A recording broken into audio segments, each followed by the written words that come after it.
Сайн байцгаана уу? Манай сувг хүрээгээ өргөжүүлж бодит хүмүүс тохиолдсон эвгүй аимшигтай түүхүүдийг хүргэдэг шинэ болонтой олж байна. Цаашдаа ийм төрлийн түүхүүдийг цувралаар та бүхэнд хүргэх болно. Ингээд өнөөдрийн түүхээ эхлүүлцгээе. Эхний түүх. Шин болохоор дээд айл түчигнээд байдаг байсан юм. Нэх удалгүй дуу чимээ намжаад зүгээр болдог болохоор дээшээ орж хилээгүй цагдаач дууддаггүй байсан юм.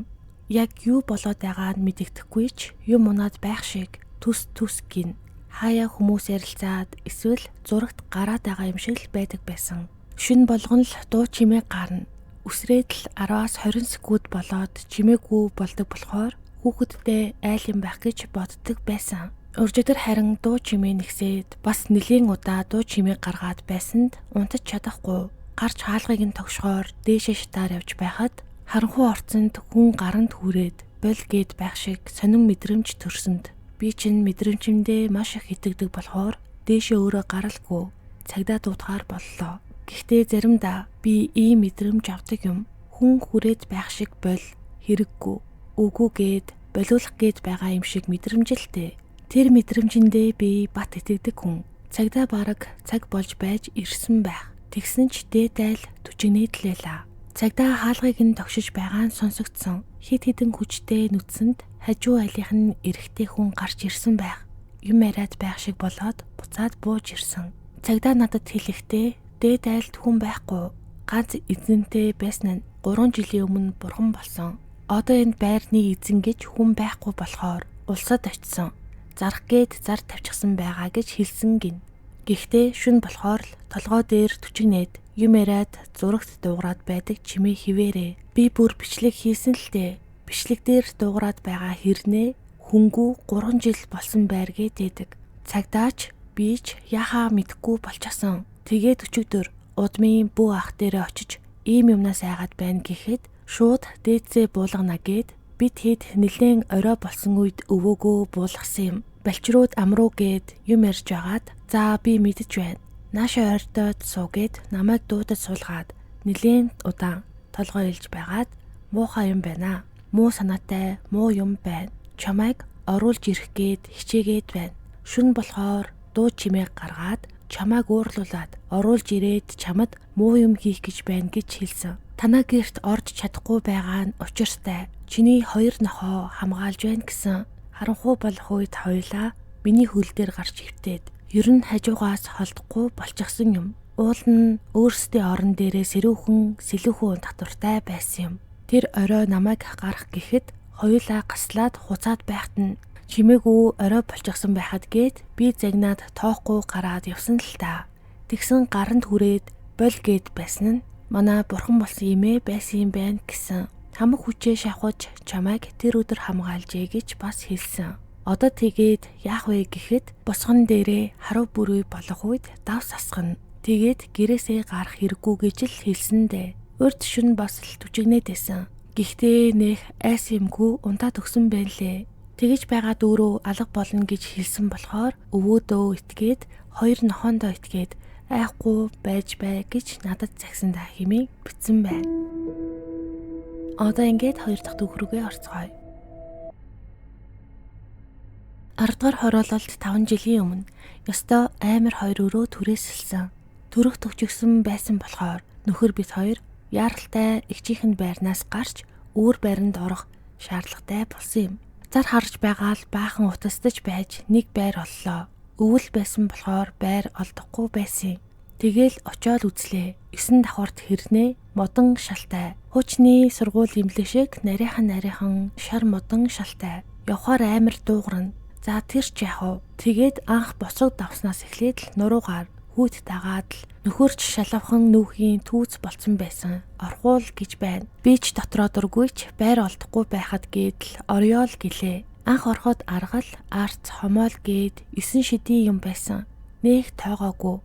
Зүгээр уугуулсан байх таа гэл цэвэрлээл нүүж ирлээ. Эхний хэдэн хоног юу ч мэдэгдэхгүй байсан. Харин нөхрийн дүү эхнэр хүүхдтэйгээ доронтоос нүүж ирээд манай хажуу өрөөг түрээслэхээр боллоо. Тэдний 2 настай хүүтэй. Хүү нь орой болохоор тааз руу хараад юм дагуулж хараад хуруугаараа заагаад амар эвгүй байдаг байсан. Бас нөхрийн нэг эмэгтэй дүү хамт байдаг байсан. Тэр маань найз залуутай болоод гал тогоонд унтдаг болсон. Тэр залуунд бөө байсан. Нэг өдөр ихчээ гал тогооны хөргөгчний хажууд нэг хүүхэд байх шиг байх ингэж пал хийтэл хилдэг юм да. Ер нь гал тогоо руу орохоор л жихүүдээс хүрээд байдаг байсан. За тэр хоёр ч удалгүй тусдаа гараад бийж төрөөд байж байтал нөхрийн бас нэг эмэгтэй дүү нэрж хүүхэд харж өгдөг болсон. Хүү маань 6-аас 7 сартай л байсан байх. Дүү хүүг маань аваад гал тогоонд унтдаг юм.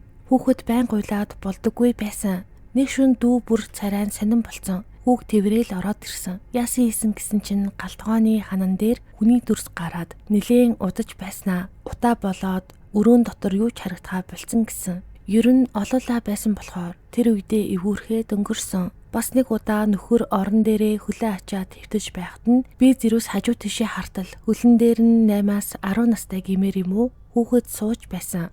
Буцаал сайн хартал алга болчихсон. Ер нь тэгээд их хэрүүл гардаг байсан. Зөв зүгээр байж байгаа л хэрэлтэн. Ёстой сонио. Тэр байрнаас гараад ер нь хэрэлдээгүү тайван болсон. Бас нэг удаа бид хоёр хөдөө яваад том хүү дүүгээ харж үлдэхтэй. Найзуудаа авчирч хамт тоглож хонсон юм бэ лээ. Тэгсэн нэг найз нь 0 орох гэж яваад жижиг өрөөрөө шагаасан чинь нөгөө ихнэр хүүхэдтэй байсан дүү нүгэд явцсан байсан. Нэг найз нь цонх хонголгоод гадагшаа хөлөө унжуулаад сууж байсан гэсэн. Тэгээд араас нь сэмэрхэн очоод гинэд татаал унгаагаад алгадаад сэрээсэн чинь бүр юу ч санахгүй байсан. Би яасан юм бэ гэд гайхаад байсан гэсэн. Өөрөө тэгж хөлөө унжуул сууж байснаа огтхон ч мэдэхгүй байсан гэсэн. 9 давхар шүү дээ. Эрүүл ухаантай байсан бол 9 давхарт тэгээд сууж чадахгүй байх байсан бидтэй. Нөхөр шөнө ганцаараа компьютер дээр тоглоод сууж байсан чинь араас нь хүн хараад байгаа ч юм шиг амар игүү байна гэсэн. За хамгийн амар нь манай хүн хөдөөрөө зайрмаг зөөж зардаг байсан юм. Би төрчихсөн хүү 2 сартай л байсан байх. Яг хойлохнаа хонсон шөнө унтаж байтал би сэрүүн ч юм шиг унтаад байгаа ч юм шиг байсан. Тэгтэл коридорт 6-аас 7 хүн юм яриад байна. Яран амар тод хэрнээ. Яг юу ярьж байгааг огт сонсогдохгүй. Бараг 10 минут ярилцсан. Тэгж байснаа зарим нь галтгоо руу ороод зарим нь үүд нэвтлээд гараад нэг нь шууд том өрөөнд ороод ирсэн. Би нуруугаа үүд рүү харуулад хүүгээ урдаа тэврээд унтаж байсан чинь яг миний ард ирээд зогсоод дээрээс тонгоодог юм да. Ёо юус дуугарч чадахгүй, хөдөлж чадахгүй, стол тамалд гэж тэр ах. Өвөөгөө дотроо дуудаад л хүүг минь тайван орхиорой, намайг аваад явбал яв гээд дотроо өглөөд л байсан. Үнэхээр амар. Тэгсэн хэрнээ буруу хараад хэвтэж байгаач тэр сүнсний төрхийг хараад мэдрээд байсан. Халимаг хүстэй 40-45 орчим насны эмэгтэй хүн байсан. Ийм л юм мэдэрсэндээ нүгэл өөр байранд ороход тэр бүх айдас ор мөргөө алга болсон хэмээн бичжээ. Одоо ингээд сүүлийн түүхийг хүргэе. Сая 100 нэг охиноос сонссон зүйл. Ойр тойрны найзууд бүгдээрээ нэг амралтанд явж оройн нь гал тойрон сунгаа аимшигын зүйлс ярьж эхэллээ.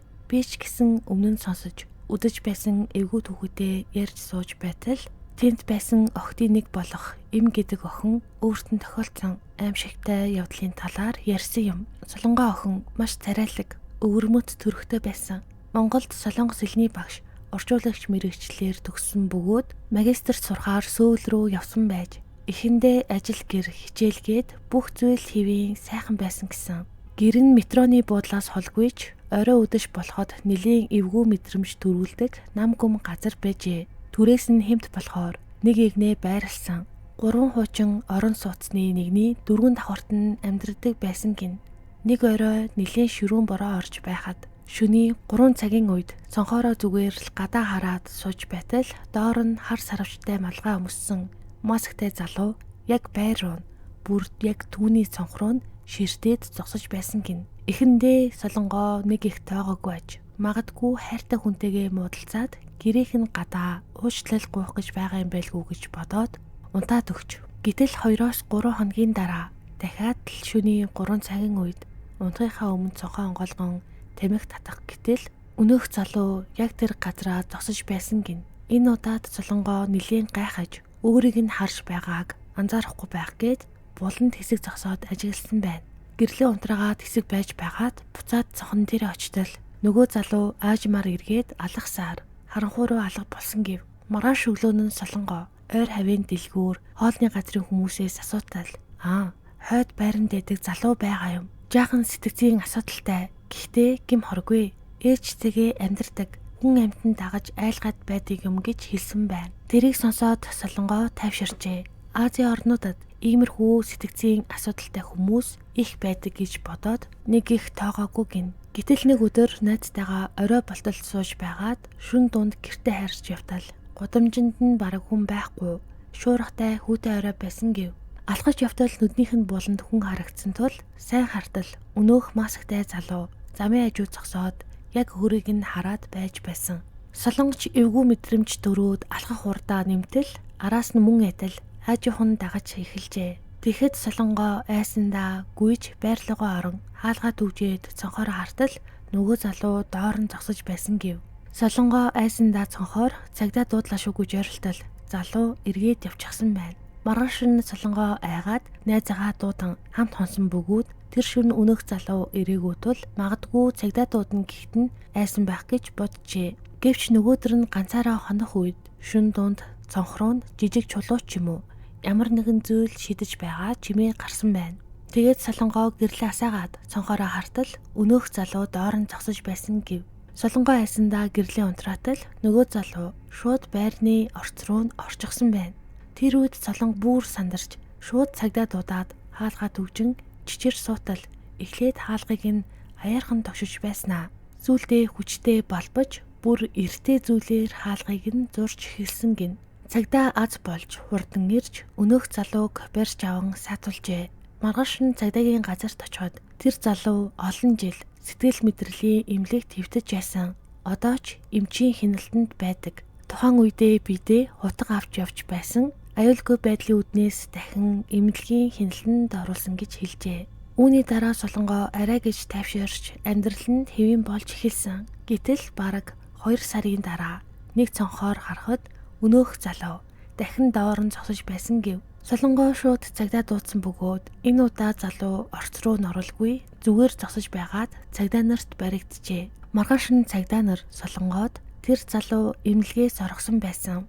Бас биедээ заазуур нуусан байж эмнэлэгт байхдаа маш эрүүл хүн шиг жүжиглдэг байсан болохоор эмчнэр хяналтаа сулруулсан үед нь зүгтжээ гэж хэлжээ. Хамгийн аимшигтай нь түүний гэрт нэгжлэг хийхэд Солонгогийн маш олон нууцаар авсан зураг гарч ирсэн байна. Түүнийг байнга дагаж мэргэжлийн хүн шиг холоос зураг авч цуглуулдаг байсан гин. Цагдаа нар хүртэл яг үнэндээ тэр залуу үнэхээр сэтгцийн өвчтэй юу? Эсвэл өвчтэй дүр эсэгдэг гаш донтноо гэдгийг ойлгоход хэцүү гэж хэлж байсан байна. Тэр явдлын дараа Солонгоо бүр шоконд орж байрнаасаа гарan сургуулийнхаа дотор байранд хэсэг амьдэрсэн ч айдас нь арилаагүй тул сургуулаа хүртэл орхиод Монгол руу буцаж ирсэн гэв. Ер нь Азийн орнуудад хүмүүсийг нууцаар дагаж ажиглах дуртай гаж донтой хүмүүс зөөнгүй байдаг болохоор хаанч байсан болгоомжтой байх хэрэгтэй юм байна гэж тэр охин яриагаа дуусгасан юм хэмээн бүтсэн байна.